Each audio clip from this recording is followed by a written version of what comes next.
হ্যাঁ, তোমার দিকে আমি আজকে একটি ঘটনা বলছি।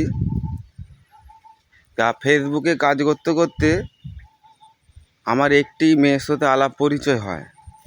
তা আমার একবার সংসার ধর্ম হয়ে গিয়েছিল। তা ওই মেয়েটাকে আমার জীবনের সমস্ত ঘটনা ওই মেয়েটিকে আমি বলি। তা আমি ওই মেয়েটাকে প্রস্তাব দিলাম যে তোমরা তো একবার সংসার হয়ে গিয়েছিল, তা তুমি কি আমার সাথে সংসার করবে? তা ওই মেয়েটা বলেছিল ঠিক আছে, আমার পিতা মাতাকে বলি, তাহলে তোমার সাথে সংসার তাহলে করবো, ঠিক আছে। এবার হঠাৎ করে মেয়েটা আমার সাথে আর সংসার করবে না বলছে। এবার আমি তো ওই মেয়েটাকে মনে প্রাণে প্রচুর ভালোবেসে ফেলেছি, বুঝতে পারছো। তোমরা বিশ্বাস করো, আমি ওই মেয়েটাকে অনেক চেষ্টা করছি ভুলে যাওয়া বলে, কিন্তু মন থেকে ভুলতে পারছি না। আমি যখন ঘুম থেকে উঠি, এক গ্লাস যদি জল খেতে যাই, ওই মেয়েটার ছবি আমার কাছে চলে এসছে।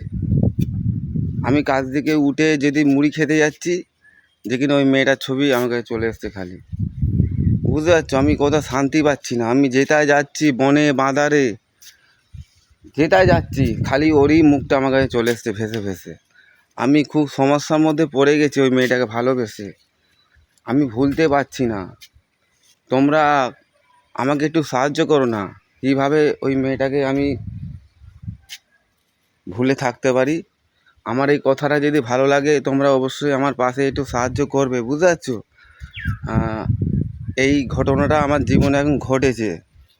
ফেসবুকে কাজ করতে করতে একটা মেয়েকে ভালোবেসে ফেলেছি, বুঝতে পারছো। তা আমি মেয়েটাকে বলেছিলাম তোমার ভাত কাপড়ের দায়িত্ব নেবো।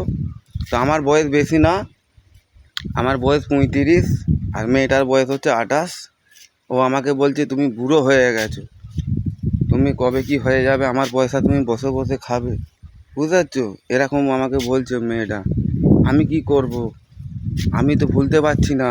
তোমরা একটু আমার পাশে থাকো, একটু সাহায্য করো যাতে মেয়েটাকে ভুলে থাকতে পারি। যাই হোক, আর বেশি কিছু কথা বলবো না। যদি আমার ইতিহাস, আমার ঘটনা, আমার ভাগ্য যদি তোমাদের ভালো লাগে, তোমরা অবশ্যই একটু ভালো মন্দ বিচার করে জানাবেন যে কিরম লেগেছে। নমস্কার, আর বেশি কিছু কথা বলবো না। যদি ভালো লাগে অবশ্যই একটু ভালো মন্দ বিচার করবে বন্ধুরা। তা ভিডিওটা অনেক লং হয়ে গেল, তোমরা একটু ভিডিওটা উপর দিকে কেউ টেনে তুলবেন না, একটু ভালো করে বিচার মন্দ করবেন। রাখছি, ওকে, গুড বাই, টাটা।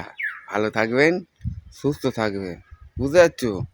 যারা যারা ভালোবাসো মন দিয়ে, যদি আমার কথাটা ভালো লাগে, অবশ্যই তোমরা একটু ভালো মন্দ বিচার করে কমেন্ট বক্সে জানাবে। খুব খুব খুব কষ্টের মধ্যে আছি, বিশ্বাস করো, খুব কষ্টের মধ্যে আছি।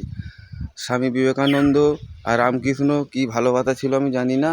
তা আমি তো ওই মেয়েটাকে সেরকম ভালোবেসে ফেলেছি বাধ্য ভাই, তোমরা কিছু মনে করো না, রাখছি।